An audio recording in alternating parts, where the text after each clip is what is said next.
Bismillahirrahmanirrahim. Assalamualaikum warahmatullahi wabarakatuh. Innal hamdalillah nahmaduhu wa nasta'inuhu wa nastaghfiruh wa na'udzu billahi min shururi anfusina wa min sayyiati a'malina. May yahdihillahu fala mudilla lahu wa may yudlilhu fala hadiya lahu. Ashhadu an la ilaha illallah wahdahu la syarika lahu wa ashhadu anna Muhammadan 'abduhu wa rasuluh. Ya ayyuhalladzina amanu taqullaha haqqa tuqatih wa la tamutunna illa wa antum muslimun. Faqala subhanahu ya ayyuhalladzina amanu taqullaha wa qulu qawlan sadida yuslih lakum a'malakum wa yaghfir lakum dhunubakum wa may yuti'illah wa rasulahu faqad faza fawzan 'azima. Fa inna asdaqal kalam kalamullah wa khairal huda hudan nabi sallallahu alaihi wasallam wa syarrul umur muhdatsatuha wa kullu muhdatsatin bid'ah wa kullu bid'atin dalalah wa kullu dalalatin finnar. A'adzana Allah wa iyyakum minha. Amma ba'd. Hadirin akramani Allah wa iyyakum wa hafizani wa hafizakumullah jami'an min kulli su'in wa makruhin. Hadirin yang semoga dimuliakan oleh Allah, yang semoga dijaga oleh Allah dari berbagai macam kejelekan-kejelekan dan juga dari berbagai macam perkara-perkara yang akan mengundang daripada murkanya. Walhamdulillah, kita panjatkan puji dan syukur hanya milik Allah semata. Yang tidak ada ilah yang berhak untuk diibadati kecuali Dia saja Allah. Adapun yang selainnya adalah sesembahan yang batil. Dzalika bi anna Allaha huwal haqq wa annama yad'una min dunihi huwal batil. Demikianlah, Dialah Allah, sesembahan kalian yang paling hak, yang satu, yang esa. Adapun sesembahan-sesembahan yang dipersembahkan kepada selainnya adalah sesembahan-sesembahan yang batil, yang keliru daripada jalan siratal mustaqim. Hadirin, termasuk nikmat yang paling besar ketika seorang hamba diberikan hidayah, dibuka hatinya untuk masuk ke dalam agama yang paling indah, agama yang paling diridhai oleh Allah, yaitu al-Islam. Wa may yabtaghi ghairal Islam dinan fala yuqbala min. Yang Allah telah berjanji, siapa yang mencari agama selain al-Islam, fala yuqbala min, tidak akan diterima agama tersebut. Wa huwa fil akhirati minal khasirin, dan kelak orang tersebut yang mencari-cari agama selain daripada agama al-Islam termasuk orang-orang yang merugi. Orang-orang yang merugi, yang mereka menyangka bahwasanya dia telah melakukan amalan yang besar, sementara amalan tersebut adalah amalan yang tertolak di sisi Allah Subhanahu wa taala. Walhamdulillah. Ini nikmat yang besar. Kemudian ketika seorang hamba telah masuk kepada agama yang indah, agama al-Islam, kemudian ketika seorang hamba diberikan kemudahan untuk melakukan amalan-amalan yang telah ditetapkan oleh al-Islam, ini namanya nikmatun ala nikmatin. Nikmat di atas nikmat. Karena ini tanda-tanda hidayah. Ketika seorang hamba diberikan hatinya pasrah, ketika seorang hamba diberikan hatinya tunduk kepada syariat-syariat Allah yang telah menciptakan dia, yang telah menciptakan manusia, yang telah memberikan rizki, kemudian dia memerintahkan kepada hambanya, ternyata hamba tersebut tunduk hatinya. Ini nikmat. Karena Allah berfirman, "Wa may yuridillahu ay yahdiya qalbah." Siapa yang Allah kehendaki pada seorang hamba, ay yahdiyahu lil Islam, maka Allah akan jadikan orang tersebut mendapatkan hidayah, yashrah sadrahu lil Islam. Allah akan lapangkan hati hamba tersebut kepada agama al-Islam. Dan sebaliknya, siapa yang hatinya merasa berat, siapa yang hatinya merasa berat terhadap perintah Allah, terhadap perintah Rasul, ini tanda-tanda kejelekan. Wa may yurid ayyudillahu, siapa yang Allah kehendaki bagi hambanya sebuah kesesatan, sebuah penyimpangan, maka yaj'al sadrahu dayyiqan haraja. Maka Allah jadikan hatinya berat, hatinya merasa berat terhadap agama al-Islam. Faka'annama yus'adu fis sama, seolah-olah dia sedang menempuh perjalanan menuju langit. Ini nikmat di atas nikmat. Kemudian ikhwani fillah, azakumullah. Termasuk nikmat di atas nikmat dan di atas nikmat ketika seorang hamba beribadah kepada Allah ala basirah, di atas ilmu. Dia berbicara tentang Allah, punya ilmu. Dia berkata tentang Allah, punya ilmu. Dia berbicara, dia melakukan amalan-amalan perbuatan dibangun di atas pondasi ilmu. Bukan praduga, bukan cuma sekedar perasaan-perasaan. Menurut saya kan baik, bukan. Akan tapi di atas ilmu. Qala Allah Ta'ala, qala Rasul, firman Allah dan juga sabda Rasul sallallahu alaihi wasallam.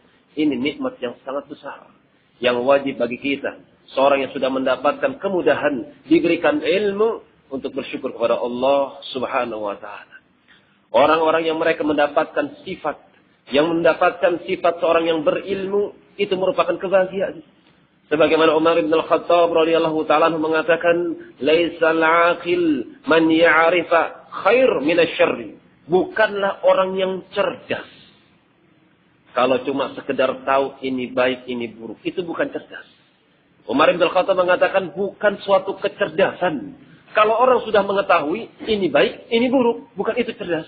Menurut Umar bin Al-Khattab radhiyallahu taala anhu, innamal 'aqil, hanya saja yang dikatakan dia berakal, hanya saja yang dikatakan dia memiliki akal yang cerdas, hati yang sehat, may ya'rifu khairas syarrain, yaitu ketika seorang hamba mengetahui kebaikan di antara dua keburukan. Ketika dia sedang mendapatkan posisi, mengalami suatu keadaan yang dua-duanya keadaan ini parah. Keadaannya tidak bisa keluar daripada dua keburukan. Maka seorang yang cerdas, dia akan memilih keadaan yang paling ringan. Paling ringan daripada pelanggaran kepada Allah Subhanahu wa Ta'ala. Ini orang yang cerdas. Keutamaan akal yang sehat yang dibangun di atas ilmu din, ilmu agama.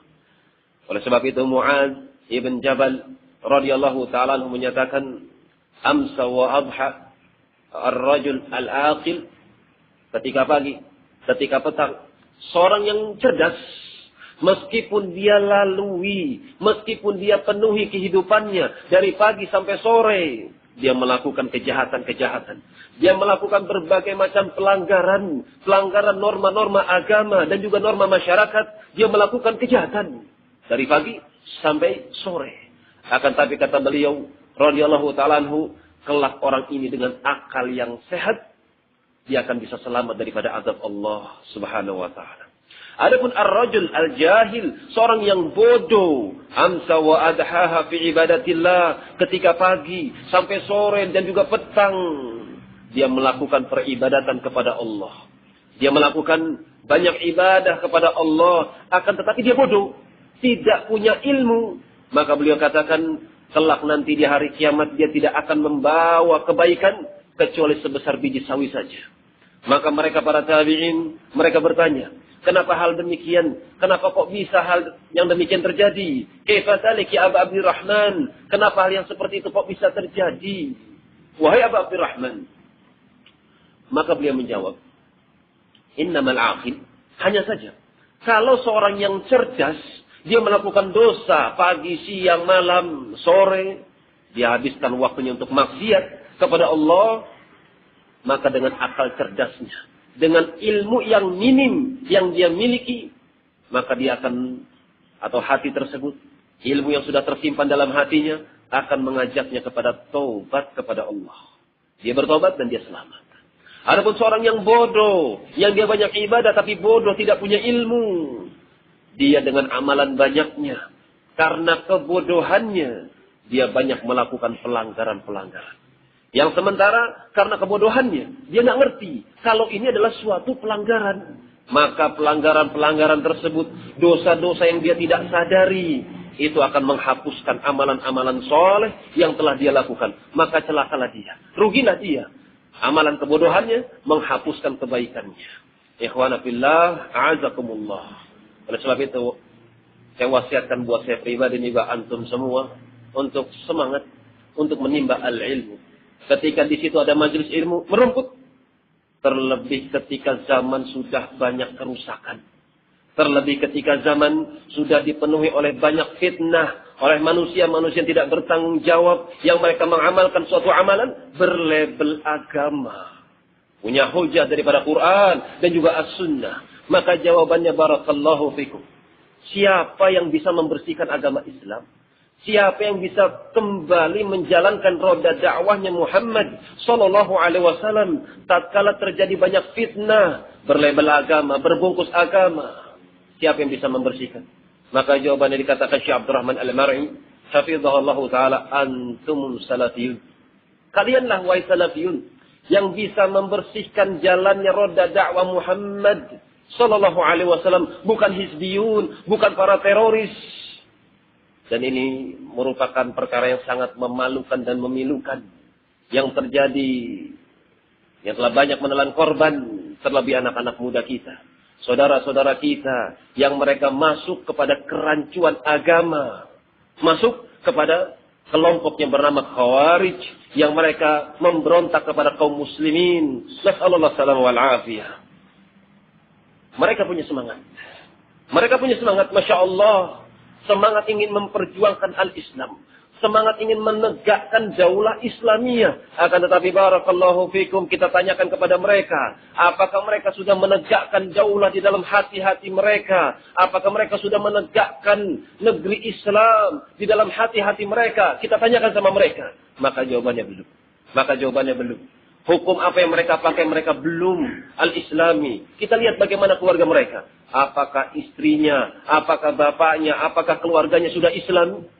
Kalau sudah Islami, ajak masyarakat kepada al-Islam. Jangan langsung negara. Jangan negara langsung dirubah. Bagaimana mungkin? Maka hal itu tidak akan mungkin. Semangat. Akan tapi kalau tidak dibimbing ilmu, maka yang muncul adalah fitnah. Yang muncul adalah fitnah. Sebagaimana dikatakan Ibnu Al-Qayyim rahimahullahu ta'ala.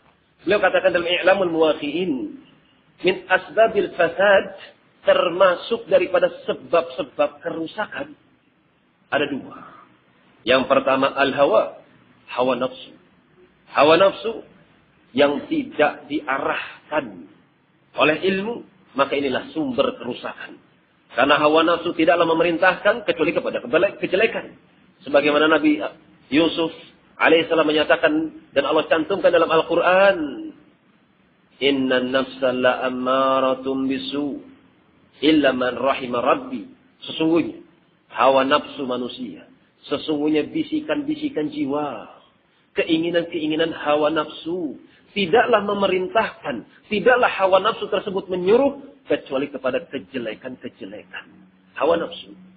Kemudian tsaniyan, yang kedua kata beliau, seorang yang alim tapi jahat. Seorang yang alim tapi jahat. Yang dia punya ilmu, tahu isi Al-Quran tapi jahat.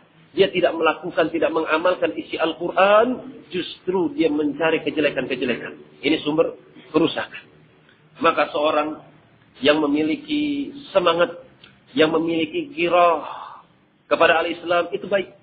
Akan tapi tentu yang lebih baik kalau girah tersebut, kalau semangat tersebut dibimbing dengan adab yang baik. Dan itulah yang kita harapkan daripada majelis ini.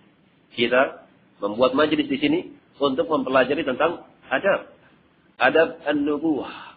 Adab yang diajarkan oleh Nabi sallallahu alaihi wasallam. Karena Allah mencintai orang-orang yang mujahidin. Seorang yang mujahidin, seorang yang berjihad. Makna jihad diambil dari kalimat jim, alif, ha, dan. Jahada yujahidu jihadan. Bersungguh-sungguh. Asal katanya adalah bersungguh-sungguh. Dan Allah sangat mencintai. Mencintai orang-orang yang bersungguh-sungguh di jalannya. Sebagaimana firman-Nya. Walladzina jahadu fina lanahdiyannahum subulana. Wa innallaha lama'al muhsinin. Siapa yang bersungguh-sungguh di jalan kami? Siapa yang bersungguh-sungguh di jalan kami, di jalan al-Islam, lanahdiyannahum subulana, maka kami akan tunjukkan jalan-jalan kebaikan.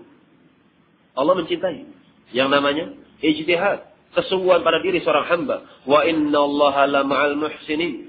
Dan Allah itu senantiasa menyertai orang-orang yang suka berbuat baik. Akan tapi barakallahu fikum.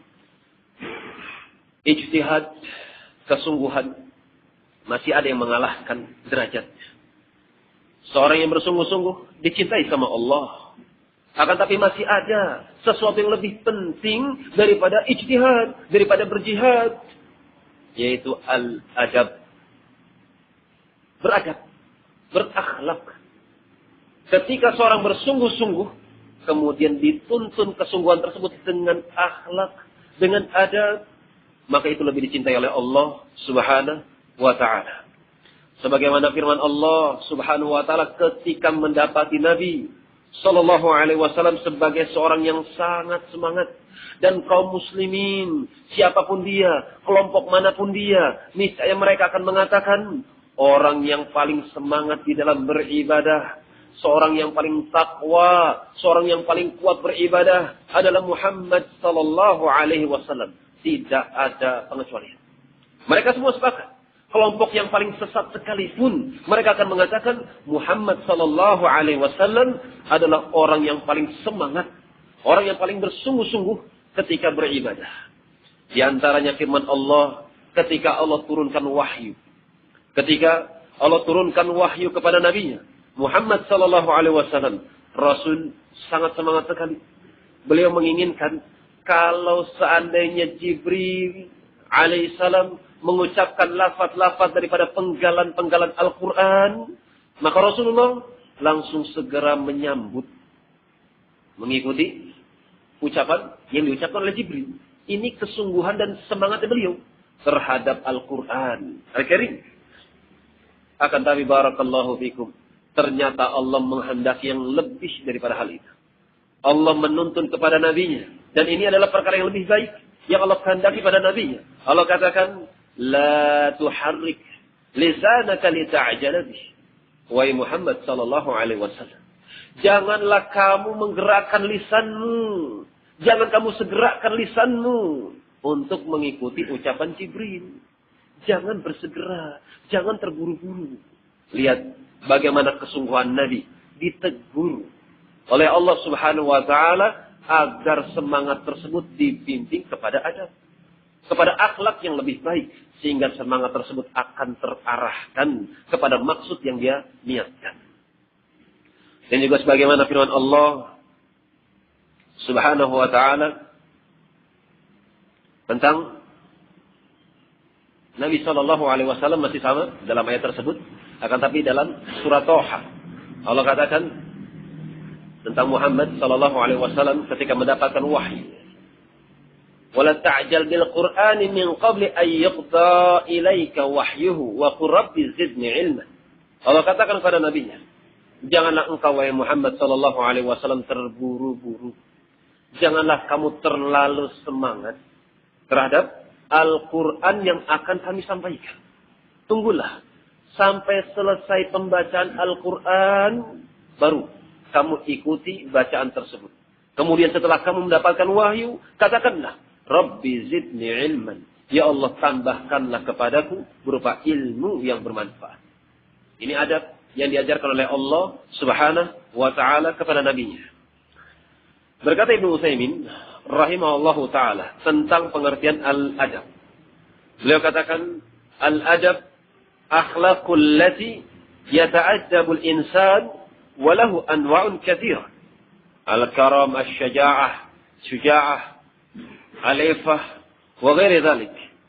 Beliau katakan adab artinya adalah perangai seorang hamba yang dengan perangai tersebut dia bisa menatkan kehidupannya. Dan jenisnya banyak sekali. Di antaranya keberanian, di antaranya kedermawanan, di antaranya rasa malu.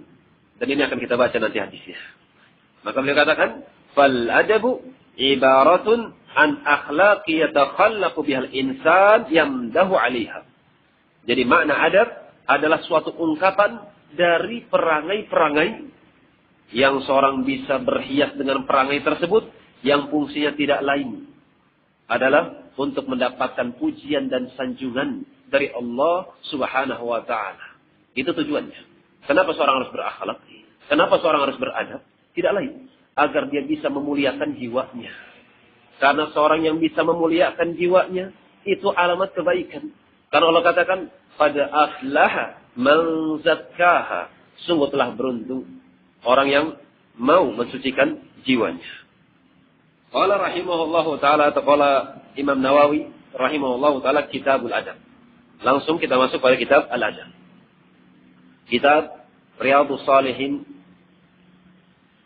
tamannya orang-orang yang saleh, yang ditulis oleh Imam An-Nawawi rahimahullahu ta'ala. Beliau bernama Imam Abu Zakaria Yahya bin Ashraf ad-Dimashqi asy-Syafi'i rahimahullahu ta'ala. Min a'immatil uzab, salah seorang dari kalangan ulama yang belum sempat menikah. Akan tapi kalau urusan berbicara tentang urusan fikih, tentang urusan haid wan nifas, beliau adalah orang yang termasuk paling piawai di dalam menyampaikan ilmu fikih, meskipun urusan perempuan. Beliau memiliki kitab 9 jilid khusus tentang haid wan nifas. Ini cerdas Imam Nawawi rahimahullahu ta'ala. Termasuk keunggulan Imam Nawawi rahimahullahu ta'ala. Ketika beliau masih kecil, usia muda, anak sekolah, beliau memiliki 12 mata pelajaran. Ini Imam Nawawi rahimahullahu ta'ala. Pelajaran adab, pelajaran akhlak, pelajaran lughah, pelajaran akidah, pelajaran diwan, pelajaran faraid, pelajaran tauhid, fiqh, hadis, mustalah, sampai 12. Satu hari 12 mata pelajaran. Dan perkara yang menakjubkan bukan jumlah, tapi beliau unggul pada setiap mata pelajaran. Ini kecilnya Imam Nawawi rahimahullahu ta'ala. Berkata mereka para ulama, di antara Syekh Abdullah bin Utsman, Syekh Yahya Al-Hajuri hafizahumullahu jami'an, ulama Yaman, mereka menyatakan Riyadhus Shalihin termasuk kitab pegangan para khutbah, para khatib. Mereka hendak berceramah, mereka ingin memberikan tausiat, ceramah-ceramah, ingin membimbing manusia kepada kebaikan-kebaikan, maka pedoman mereka adalah setelah Al-Quran adalah Riyadhus Shalihin. Dianjurkan untuk membaca kitab Riyadhus Shalihin. Kita masuk pada pembacaan Kitabul Adab. Kitab Al-Adab. Dikomentari oleh Syekh Salim hafizahullah ta'ala, beliau katakan, qala Ibnu Al-Qayyim Al-Jauziyah rahimahullah ta'ala fi Madarijus Salikin. Imam Ibnu Al-Qayyim rahimahullah ta'ala menyebutkan tentang adab dalam kitabnya Madarijus Salikin. Juz 2 halaman 375. Beliau katakan, al-adabu ijtima'u khisalil khair fil 'abdi. Adab adalah terkumpulnya perangai-perangai yang baik fil 'abdi, pada diri seorang hamba. Wa huwa ilmu islahil lisan wal khitab. Adab itu adalah ilmu yang mempelajari islahul lisan, kebagusan di dalam bicara, santun, penuh dengan tata krama. Itulah yang dituntun dalam al-Islam. Wal khitab, juga di dalam pembicaraan kepada sesama manusia kesehariannya. Wa isabatu mawqi'ih, dan ketepatan ketika berbicara. Ketika berbicara dan ketika bersikap itu tepat, seperti apa yang dikehendaki oleh Allah dan juga oleh Rasulnya. Wa tahsin al-fadhi, dengan memperbaiki perbicaraannya. Wa siyanati anil khata' wa zalal, kemudian menjaga diri daripada kekeliruan, menjaga diri dari berbagai macam kesalahan. Salah dalam berucap, salah dalam berbuat, maka itu yang akan kita pelajari tentang al-adab. Akan tapi tepat atau tidak tepatnya, benar atau salahnya, yang menjadi barometer adalah syariat. Dalil, ayat atau hadis. Wa huwa salasatu anwa'in. Adapun adab, maka itu terbagi menjadi 3. Yang pertama, adab ma'allah subhanahu. Adab kepada Allah subhanahu wa ta'ala. Dan ini yang paling pertama dan paling utama. Karena Allah subhanahu wa ta'ala lah yang telah menciptakan kita. Allah subhanahu wa ta'ala yang telah menciptakan kita yang sebelumnya kita tidak ada. Kemudian diadakan oleh Allah subhanahu wa ta'ala. Kemudian diberikan rizki. Dan tentang rizki itu sudah ditetapkan, sudah diatur sama Allah Subhanahu wa taala. Wa ma min dabatin fil ardi illa 'ala Allahi rizquha. Tidaklah ada satu makhluk pun yang berada melintasi di muka bumi melainkan sudah menjadi ketetapan dari Allah Subhanahu wa taala akan rizkinya. Jadi jangan perlu khawatir terhadap rizki. Dan Nabi SAW, innakum lan tamut.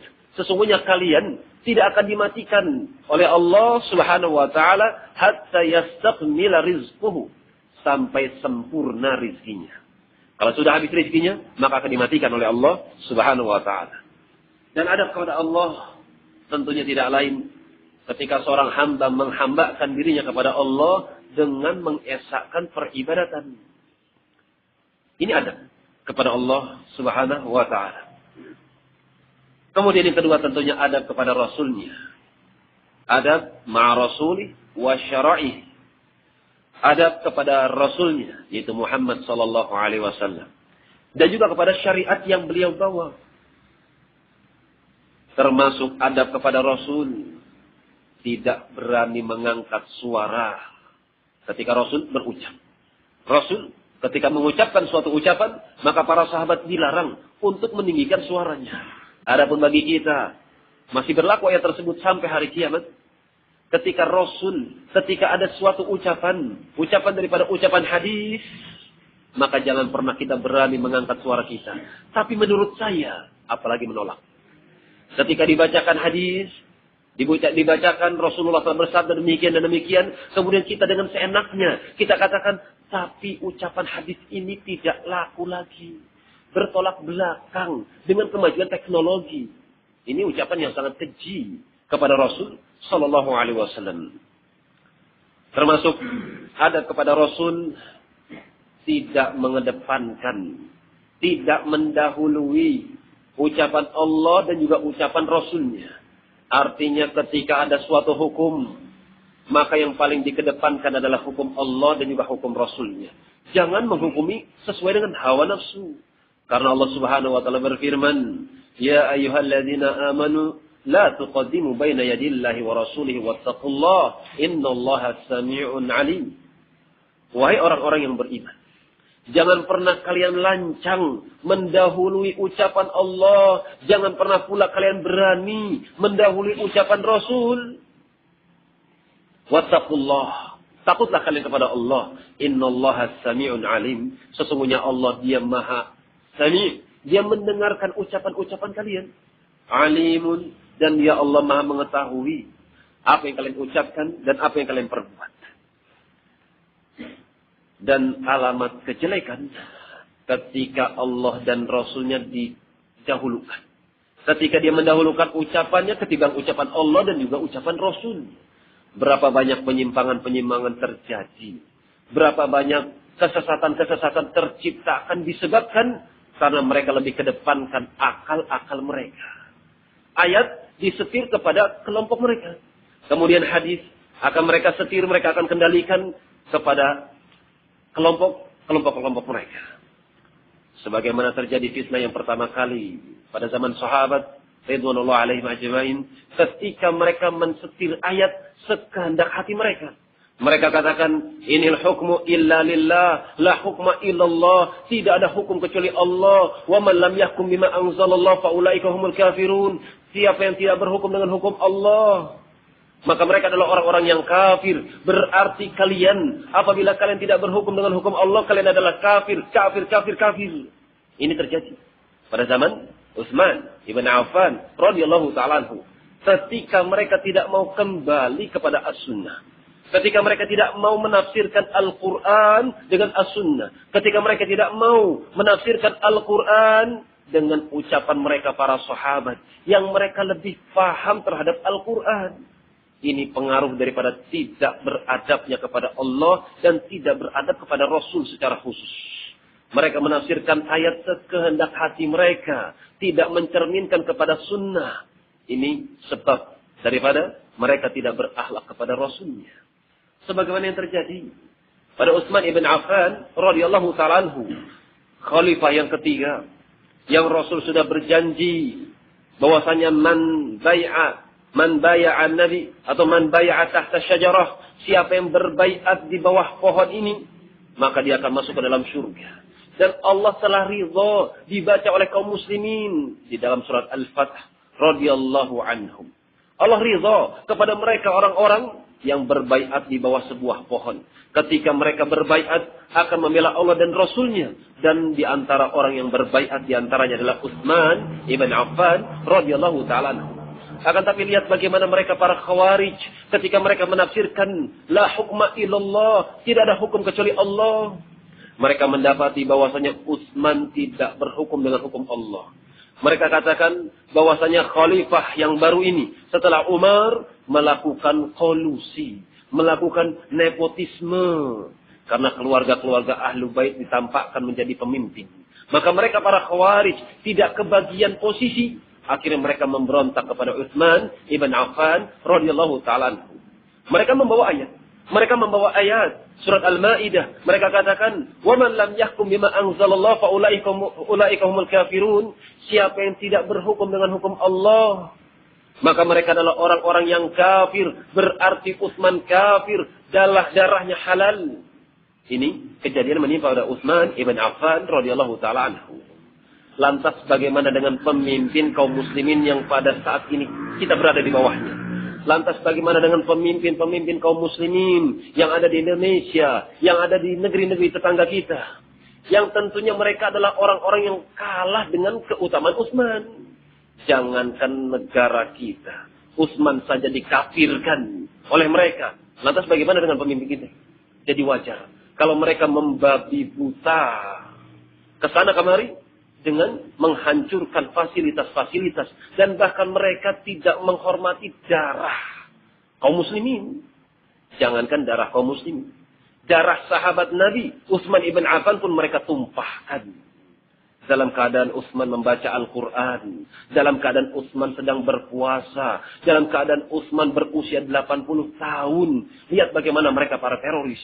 Lihat bagaimana mereka para khawarij yang mereka tidak punya perasaan, tapi mereka merasa bahwasanya mereka berada di atas al-haq. Mereka membawa ayat, "Wa man lam yahkum bima anzalallahu fa ulaika humul kafirun." Maka ditebaslah Utsman radhiyallahu ta'ala anhu dalam keadaan tidak melawan. Dikatakan oleh Imam Ibn Arabi rahimahullahu ta'ala, ketika Utsman tumpah darahnya, maka tidak akan tertutup atau terbukalah pintu fitnah yang tidak akan tertutup sampai hari kiamat. Ketika Utsman ibn Affan ditebas batang leher kepalanya, maka darah tersebut mengenai firman Allah yang sedang beliau baca, "Sayyafikahumullah" dalam surat Al-Baqarah, yang berarti kelak Allah akan membalas perbuatan kalian. Ini pengaruh daripada semangat yang tidak ditopang di atas ilmu. Semangat yang tidak ditopang di atas al-adab. Maka penting, bukan permasalahan yang kecil, bukan permasalahan yang remeh ketika seorang mempelajari adab. Adab kepada Allah, adab kepada Rasul, dan yang terakhir, adab ma'a khalqih. Adab kepada sesamanya, sesama manusia. Bahkan adab kepada seorang yang kafir sekalipun kita punya. Walhamdulillah, diajarkan. Kalau kita mendapati Nasrani, kita mendapati Yahudi, kafir, ingkar kepada Allah, ingkar kepada kenabian Muhammad SAW, ternyata mereka melakukan kebaikan. Lantas bagaimana akhlaknya? Apakah boleh kita berbuat baik kepada mereka? Apakah boleh kita memberikan hadiah kepada mereka? Maka jawabannya kata Syekh Abdul Rahman, hafizahullah ta'ala, boleh. Silahkan. Ini akhlak yang Allah ajarkan. Sebagaimana firman-Nya, "La yanhakumullahu 'anil ladzina lam yuqatilukum wa lam yukhrijukum min diyarikum an tabarruhum wa tuqsitu ilaihim." Adab yang diajarkan oleh Allah Subhanahu wa taala. La yanhakumullah. Allah tidak melarang kalian. La yanhakumullahu 'anil ladzina lam yuqatilukum, kepada mereka orang-orang yang ingkar, orang-orang yang kafir, selama mereka memiliki dua sifat. Yang pertama, lam yuqatilukum. Mereka tidak membunuh kalian. Mereka tidak memerangi kalian. Tetangga kita tukang sayur Nasrani, apa yang mereka perangi? Mereka tidak memerangi kita. Mereka adalah tetangga-tetangga yang berupaya untuk menjadi tetangga yang baik. Ketika mereka baik pada kita, maka silakan berlaku baik pada mereka orang-orang Nasrani. Pada Yahudi silakan. Kemudian yang kedua, Walam yukhrijukum min diyarikum, tidak mengusir kalian daripada rumah-rumah kalian. Tetangga kita walhamdulillah, Nasrani, Yahudi, dalam keadaan mereka tidak pernah mengusir kita. Maka bagi mereka orang-orang kafir yang ingkar kepada Allah, ingkar kepada kenabian Muhammad, kalau mereka berbuat baik, Allah katakan antabarruhum wa tufsitu ilaihim. Silahkan kalian untuk berlaku baik. Silahkan kepada mereka. Wa tufsitu ilaihim, dan kalian berlaku adil kepada mereka. Kalau terjadi persengketaan antara seorang muslim dengan seorang Nasrani, ternyata kebenaran ada pada pihak Nasrani, maka berlaku adillah. Katakan yang salah adalah orang yang muslim yang keliru. Katakan yang benar berada pada pihak Nasrani. Ini tentang permasalahan urusan muamalah, urusan keduniaan. Innallaha yuhibbul muqsitin. Karena Allah cinta kepada hamba-hambanya yang muqsit, yang adil. Ini adab kepada makhluk. Oleh sebab itu Allah katakan melalui lisan nabinya, ittaqillah haitsu ma kunta. Takutlah kalian kepada Allah dimanapun kalian berada. Apakah di kantor-kantor kalian, apakah di rumah-rumah kalian, apakah di tempat kerja kalian, di perniagaan kalian, maka takutlah. Jadikanlah takwa sebagai asas pondasi kalian ketika kalian bermuamalah. Kemudian kata Rasul, wa atbi'is sayyi'atal hasanata tamhuha. Kemudian iringilah kebaikan atau iringilah kejahatan-kejahatan kalian dengan perbuatan-perbuatan yang baik. Karena Allah katakan innal hasanati yuzhibnas sayyi'at. Dalam surat Hud Allah katakan sesungguhnya yang namanya kebaikan-kebaikan itu akan menghancurkan kejelekan-kejelekan yang pernah kalian lakukan. Adab kepada diri sendiri. Dan Nabi SAW katakan, wa khaliqin nas bi khuluqin hasanin, dan berlaku baiklah kalian kepada manusia. Perhatikan sighahnya, perhatikan lafadznya. Rasul tidak katakan wa khaliqil muslim, dan berakhlaklah kalian kepada seorang muslim, berakhlaklah kalian kepada kaum muslimin, tidak. Tapi Rasul katakan wa khaliqin nas, berakhlaklah kalian kepada manusia. Siapa manusia? Ada yang mukmin, ada yang kafir, ada yang fasik, ada yang fajir, banyak modelnya. Maka berlaku baiklah. Berlaku baiklah kalian dengan khuluqin hasanin, dengan akhlak yang baik. Jadi akhlak dimanapun itu akan tetap disyariatkan. Ini 3 macam pembagian akhlak. Yang pertama akhlak kepada Allah, yang kedua akhlak kepada Rasul, kemudian akhlak kepada sesama manusia. Dan masuk padanya akhlak kepada penguasa. Dan bukan di sini pembahasannya. Kita akan langsung masuk kepada pembacaan kitab dengan subjudul dari Imam Nawawi rahimahullahu taala. Beliau katakan babul haya'i wa fadli. Bab tentang malu dan juga keutamaan malu. Wal hath ala takhalluqi bihi, dan anjuran dari Nabi agar kita memiliki akhlak yang bernama malu ini. Qala rahimahullahu ta'ala